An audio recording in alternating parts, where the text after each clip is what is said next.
السلام علیکم ناظرین، آج میں آپ کو حضرت محمد صلی اللہ علیہ وآلہ وسلم اور حضرت ابو عبیدہ بن جراح رضی اللہ تعالیٰ عنہ کا واقعہ بیان کرنے جا رہی ہوں۔ روشن چہرہ، کشادہ پیشانی، طویل قامت، خفیف عارض، اگر کوئی دیکھے تو دیکھتا ہی رہ جائے، ایک بار مل کر بار بار ملنے کو جی چاہے اور ہر ملاقات پر قلب کو سکون میسر آئے، جس کا وجود تواضع اور انکساری کی جیتی جاگتی تصویر، اور جس کے جسم کا ایک ایک بال حیا کا آئینہ دار، لیکن اگر وہ منکسر مزاج حق بات پر اڑ جائے تو بپھرا ہوا شیر دکھائی دے، اور پھر اس کی تلوار کی تیزی دشمن سے اپنا لوہا منوا کر دم لے۔ جی ہاں، ہم ذکر کر رہے ہیں حضرت محمد صلی اللہ علیہ وآلہ وسلم کی امت کے امین حضرت عامر بن عبداللہ بن جراح قریشی کا، جن کی کنیت ابو عبیدہ رضی اللہ تعالیٰ عنہ سے ہے۔ حضرت ابو عبیدہ رضی اللہ تعالیٰ عنہ ان خوش نصیبوں میں سے ہیں جنہوں نے دعوت اسلام پر لبیک کہنے میں پہل کی۔ آپ حضرت ابو بکر صدیق رضی اللہ تعالیٰ عنہ کے اسلام قبول کرنے کے بعد دوسرے روز ہی مسلمان ہو گئے تھے۔ حضرت ابو عبیدہ بن جراح، حضرت عبد الرحمن بن عوف، حضرت عثمان بن مخزوم اور حضرت ارقم بن ابی علقم رضی اللہ تعالیٰ عنہ حضرت ابو بکر صدیق رضی اللہ تعالیٰ عنہ کے ہمراہ رسول اکرم صلی اللہ علیہ وآلہ وسلم کی خدمت اقدس میں حاضر ہوئے، اور آپ صلی اللہ علیہ وآلہ وسلم کے روبرو کلمہ حق پڑھ کر اپنے مسلمان ہونے کا اعلان کیا۔ حقیقت میں یہ عظیم شخصیات وہ پہلی بنیادیں ہیں جن پر اسلام کا محل تیار کیا گیا۔ حضرت ابو عبیدہ رضی اللہ تعالیٰ عنہ نے سرزمین میں مکہ میں مسلمانوں کو پیش آنے والی تمام تکالیف اور مصائب برداشت کی، اور ان کے ہر دکھ درد میں برابر کے شریک رہے، لیکن جنگ بدر میں انہیں جس امتحان سے گزرنا پڑا، ہم اور آپ اس امتحان کے تعلق سے سوچ بھی نہیں سکتے۔ ہوا یہ کہ غزوہ بدر میں حضرت ابو عبیدہ رضی اللہ تعالیٰ عنہ نے بے خوف و خطر دشمنوں کی صفوں کو چیرتے ہوئے آگے بڑھتے جا رہے تھے۔ آپ کا کوئی وار خالی نہ جاتا، آپ کے پہ در پہ حملوں سے مشرکین پر خوف و دہشت طاری ہو گئی تھی، اور آپ موت سے بے نیاز ہو کر یکے بعد دیگرے مشرکین کو صفحہ ہستی سے مٹاتے چلے جا رہے تھے۔ آپ کی تلوار کی زد میں جو بھی آتا موت اس کا نصیبہ بن جاتی، لیکن مشرکین کی اس بھیڑ میں ایک شخص ایسا بھی تھا کہ اگر وہ ابو عبیدہ رضی اللہ تعالیٰ عنہ کے سامنے آ جاتا تو آپ نہ صرف یہ کہ راستے سے ہٹ جاتے، بلکہ پوری کوشش کرتے کہ اس شخص سے آمنا سامنا نہ ہو، لیکن وہ شخص وقفے سے آڑے آتا اور اللہ کے دشمنوں اور آپ کے درمیان حائل ہو جاتا۔ جب حضرت ابو عبیدہ رضی اللہ تعالیٰ عنہ کو اور کوئی راستہ دکھائی نہ دیا تو آپ نے اس کے سر پر تلوار کی ایسی کاری ضرب لگائی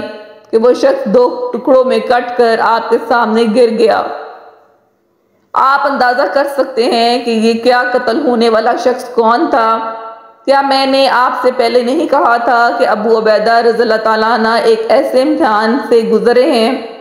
جس کے تعلق سے ہم سوچ بھی نہیں سکتے۔ جب آپ کو یہ معلوم ہو کہ وہ شخص جو کٹ کر گرا تھا کوئی اور نہیں ابو عبیدہ رضی اللہ تعالیٰ کے والد عبداللہ بن جراح تھے۔ دراصل حضرت ابو عبیدہ رضی اللہ تعالیٰ عنہ نے اپنے والد کو قتل نہیں کیا، بلکہ انہوں نے میدان بدر میں اپنے والد کے حوالے کی شکل میں شرک کو نصف و نبود کر دیا۔ آپ کا یہ اقدام اللہ تبارک تعالیٰ کو اتنا پسند آیا کہ آپ کی شان میں آیت نازل کر دی۔ ارشاد باری تعالیٰ ہے، جس کا ترجمہ کچھ یوں ہے: تم کبھی یہ نہ پاؤ گے کہ جو لوگ اللہ اور آخرت پہ ایمان رکھنے والے ہیں وہ ان لوگوں سے محبت کرتے ہوں جنہوں نے اللہ اور اس کے رسول کی مخالفت کی ہے، خواہ وہ ان کے باپ ہوں یا ان کے بیٹے یا ان کے بھائی یا ان کے اہل خاندان۔ یہ وہ لوگ ہیں جن کے دلوں میں اللہ نے ایمان ثبت کر دیا ہے اور اپنی طرف سے ایک روح عطا کر کے ان کو قوت بخشی ہے، اور ان کو ایسی جنتوں میں جگہ داخل دے گا جن کے نیچے نہریں بہتی ہوں گی، اور وہ ان میں ہمیشہ رہیں گے۔ اللہ ان سے راضی ہو اور وہ اللہ سے راضی ہوئے۔ یہی لوگ اللہ کا گروہ ہیں، خبردار ہو اللہ کا گروہ فلاح پانے والا ہے۔ اسے سورۃ مجادلہ میں بیان کیا گیا ہے۔ حضرت ابو عبیدہ رضی اللہ تعالیٰ کی قوت ایمانی، جذبہ دینی اور امت محمد صلی اللہ علیہ وآلہ وسلم میں ان کی امانت داری حد درجہ مقبول تھی۔ اسی لیے محمد بن جعفر رضی اللہ تعالیٰ فرماتے ہیں کہ عیسائیوں کا ایک وفد رسول اکرم صلی اللہ علیہ وآلہ وسلم کی خدمت میں حاضر ہوا اور درخواست کی کہ آپ اپنے صحابہ میں سے جسے پسند فرمائیں ہمارے ساتھ بھیج دیں، تاکہ مال کے معاملے میں ہمارے درمیان جو اختلاف ہو گیا ہے وہ اس کا فیصلہ کر دے، اس لیے کہ مسلمان ہمارے درمیان بصدقی کی نگاہ سے دیکھے جاتے ہیں۔ رسول اللہ صلی اللہ علیہ وسلم نے فرمایا، تم شام کو میرے پاس آنا، میں تمہارے ساتھ ایک قوی اور حد درجہ امانت دار شخص کو کر دوں گا۔ حضرت عمر فاروق رضی اللہ تعالیٰ فرماتے ہیں، میں اس دن بڑے سویرے ظہر کی نماز کے لیے چلا گیا۔ اس دن میری یہ دلی خواہش تھی کہ رسول اللہ صلی اللہ علیہ وسلم نے قوی اور امین کی جو صرف بیان فرمائی ہے، اے کاش کہ اس کو موصوف میں نکلوں۔ جب رسول اللہ صلی اللہ علیہ وسلم نماز ظہر پڑھ چکے تو آپ صلی اللہ علیہ وسلم نے دائیں بائیں دیکھنا شروع کیا۔ جو صفت بیان فرمائی ہے، میں بھی اپنی جگہ اچک اچک کر دیکھ رہا تھا تاکہ صلی اللہ علیہ وآلہ وسلم کی نظر مجھ پر پڑ جائے، لیکن میری طرف سے بے نیاز آپ صلی اللہ علیہ وآلہ وسلم ادھر ادھر دیکھتے ہی رہے، اور جب ابو عبیدہ رضی اللہ تعالیٰ عنہ دکھائی دے تو آپ صلی اللہ علیہ وسلم نے بروایا اور فرمایا، اے ابو عبیدہ، ان عیسائیوں کے ساتھ جائیں اور ان کے باہمی اختلافات کو عدل و انصاف کے ساتھ نپٹائیں۔ حضرت عمر رضی اللہ تعالیٰ فرماتے ہیں کہ میں اس موقع پہ بے اختیار پکار اٹھا کہ آج ابو عبیدہ رضی اللہ تعالیٰ ہم سے بازی لے گئے۔ حضرت ابو عبیدہ رضی اللہ تعالیٰ نہ صرف امین تھے بلکہ وہ امانت داری کو بروئے کار لانے کے لیے اپنی تمام تر صلاحیتیں پوری قوت صرف کرتے تھے۔ لہٰذا ایک موقع پر جب رسول اللہ صلی اللہ علیہ وسلم نے صحابہ کرام کے قافلے کو ابو عبیدہ رضی اللہ عنہ کی سربراہی میں روانہ کیا تو کھجور کی ٹوکری اس قافلے کا کل زادرا تھی، اور اس کے علاوہ ان کے پاس کھانے کے لیے اور کچھ نہ تھا۔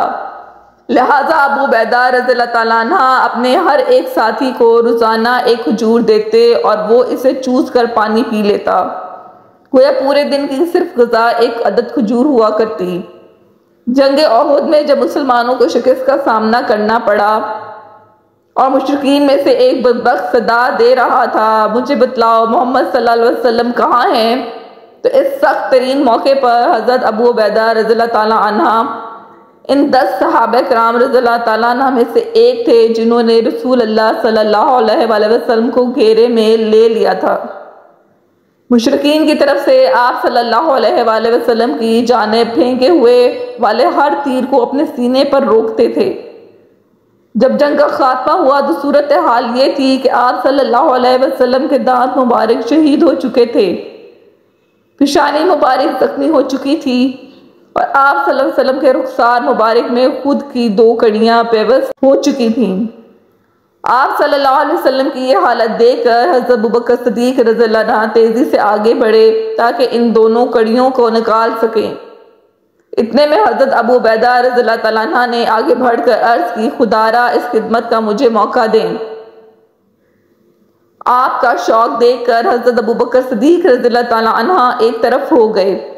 حضرت ابو عبیدہ رضی اللہ تعالیٰ عنہ کو ڈر تھا کہ اگر میں ان کڑیوں کو اپنے ہاتھ سے نکالوں گا تو رسول اللہ صلی اللہ علیہ وسلم کو تکلیف ہوگی،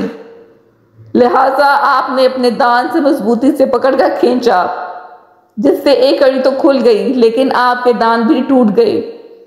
ابو بکر صدیق رضی اللہ تعالیٰ فرماتے ہیں، ہمارے درمیان صرف ابو عبیدہ رضی اللہ تعالیٰ کو یہ شرف حاصل ہوا تھا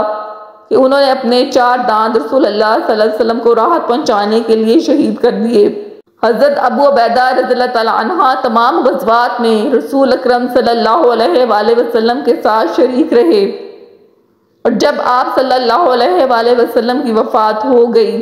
اور صحابہ کرام سقیفہ بنی ساعدہ میں جمع ہوئے تو حضرت عمر فاروق رضی اللہ تعالیٰ عنہ نے حضرت ابو عبیدہ رضی اللہ تعالیٰ عنہ سے فرمایا، آپ اپنا ہاتھ بڑھائیے، میں آپ کے ہاتھ پر بیعت کرنا چاہتا ہوں، اس لیے کہ میں نے رسول اللہ صلی اللہ علیہ وآلہ وسلم کو یہ فرماتے سنا ہے، ہر امت کا ایک امین ہوتا ہے اور آپ اس امت کے امین ہیں۔ حضرت ابو عبیدہ رضی اللہ تعالیٰ نے جواباً فرمایا میں اس عظیم ہستی کے مقابلے میں اپنے آپ کو مقدم نہیں کر سکتا جسے رسول اللہ صلی اللہ علیہ وسلم نے اپنی زندگی میں ہمارا امام مکمل کر دیا ہو۔ یہ کہہ کر آپ نے ابو بکر صدیق رضی اللہ تعالیٰ عنہ کے ہاتھ پر بیعت کی اور آپ کے دور خلافت میں ہمیشہ حق بات کے لیے آپ کو نصیحت کرتے رہے اور بھلائی کے کام میں ہمیشہ آپ کے مددگار رہے۔ حضرت ابو بکر رضی اللہ تعالیٰ عنہ کے خلافت کے بعد حضرت عمر رضی اللہ تعالیٰ عنہ خلیفہ بنے۔ حضرت ابو عبیدہ رضی اللہ تعالیٰ عنہ نے ان کی بھی اطاعت کی اور کبھی ان کی حکم عدلی نہیں کی سوائے ایک موقع کے۔ کیا آپ جانتے ہیں کہ وہ کون سا حکم تھا جو خلیفۃ المسلمین حضرت عمر فاروق رضی اللہ تعالیٰ عنہ نے ابو عبیدہ رضی اللہ تعالیٰ کو دیا اور انہوں نے امیر المومنین کے اس حکم کو ماننے سے انکار کر دیا؟ یہ ان دنوں کی بات ہے جب حضرت ابو عبیدہ رضی اللہ تعالیٰ عنہ شام کے شہروں میں مسلم افواج کی قیادت کر رہے تھے اور ہر جنگ میں انہیں کامیابی نصیب ہو رہی تھی، یہاں تک کہ اللہ تعالیٰ نے ان کے ہاتھوں شام کے تمام شہروں میں فتح دلائی اور آپ کی قیادت میں مسلم فوج مشرق میں دریائے فرات اور شمال میں ایشیا تک اپنی کامیابی کے جھنڈے گاڑ چکی تھی۔ فتوحات کے سلسلے جاری تھے کہ ملک شام میں طاعون کا روگ پھیل گیا اور دیکھتے ہی دیکھتے وہ اس قدر شدید ہو گیا کہ اس سے پہلے کہ اس کی کوئی مثال نہیں ملتی تھی اور لوگ یکے بعد دیگرے لقمہ اجل ہونے لگے۔ لہٰذا امیر المومنین حضرت عمر فاروق رضی اللہ تعالیٰ نے ایک قاصد کے ہاتھوں حضرت ابو عبیدہ رضی اللہ تعالیٰ کو ایک خط بھیجا جس میں لکھا تھا مجھے تم سے ایک ضروری کام آن پڑا ہے، لہٰذا میرا یہ خط اگر تمہیں رات میں ملے تو میں تمہیں یہ تاکید کرتا ہوں کہ صبح کا انتظار نہ کرنا اور میری طرف چل پڑنا۔ حضرت ابو عبیدہ رضی اللہ تعالیٰ نے حضرت عمر رضی اللہ عنہ کا یہ خط پڑھ کر فرمایا میں جانتا ہوں کہ امیر المومنین کو مجھ سے کیا کام نکل آیا ہے، وہ چاہتے ہیں کہ ایک فنا ہونے والے کو بچا لیں۔ پھر آپ نے ایک خط امیر المومنین کو لکھا یا امیر المومنین میں جانتا ہوں کہ آپ کو مجھ سے کیا کام ہے، میں اس وقت مسلم فوج کے درمیان ہوں اور میری قطعاً یہ خواہش نہیں ہے کہ میں اپنے آپ کو اس مصیبت سے بچا لوں جس میں میری فوج گرفتار ہے، میں ان سے اس وقت تک جدا نہیں ہوں گا، اللہ میرے اور ان کے معاملات میں فیصلہ نہ کر دے، اور جب میرا یہ خط آپ کو ملے تو جو قسم آپ نے مجھے دی ہے اسے اللہ کے لیے ختم کر دینا اور مجھے اجازت دینا کہ میں فوج کے ساتھ رہ سکوں۔ جب حضرت عمر رضی اللہ تعالیٰ نے یہ خط پڑھا تو آنکھوں سے آنسو بہہ نکلے اور آپ ہچکیاں لے لے کر رونے لگے۔ حاضرین میں سے کسی نے پوچھا امیر المومنین کیا بات ہے، کیا عبیدہ رضی اللہ تعالیٰ ان کا انتقال فرما گئے؟ آپ نے فرمایا نہیں، لیکن موت اب ان کے بہت قریب پہنچ چکی ہے۔ حضرت عمر رضی اللہ تعالیٰ کا یہ گمان غلط ثابت نہیں ہوا۔ کچھ ہی دنوں میں حضرت ابو عبیدہ رضی اللہ تعالیٰ کو طاعون نے آ گھیرا۔ وفات سے پہلے آپ نے مسلم فوج کو اس طرح وصیت کی میں تمہیں ایک وصیت کر رہا ہوں کہ اگر تم نے اسے قبول کر لیا تو بھلائی ہمیشہ تمہارا نصیبہ رہے گی، نماز قائم کرو، رمضان کے روزے رکھو، صدقات دیا کرو، حج اور عمرے کرو، اچھی باتوں میں ایک دوسرے کو نصیحت کرو، اپنے سرداروں کو نصیحت کرو تاکہ وہ گمراہی کا شکار نہ ہوں اور کہیں ایسا نہ ہو کہ یہ دنیا تمہیں ہلاکت میں مبتلا کر دے۔ اگر کسی شخص کو 1000 سال کی عمر بھی مل جائے تو اس کا بھی انجام وہی ہوگا جو آج تم میرا دیکھ رہے ہو۔ پھر آپ حضرت معاذ بن جبل رضی اللہ تعالیٰ عنہ کی طرف متوجہ ہوئے اور فرمایا معاذ لوگوں کو نماز پڑھاؤ، ان کی امامت قبول کرو۔ اتنا کہہ کر حد درجہ سکون کے ساتھ اس دنیا کو چھوڑ کر اپنے مالک حقیقی کی طرف کوچ کر گئے۔ اللہ تعالیٰ کی ان بے شمار رحمتیں نازل ہوں، اللہ تعالیٰ کی ان پر بے شمار رحمتیں نازل ہوں، آمین یا رب العالمین۔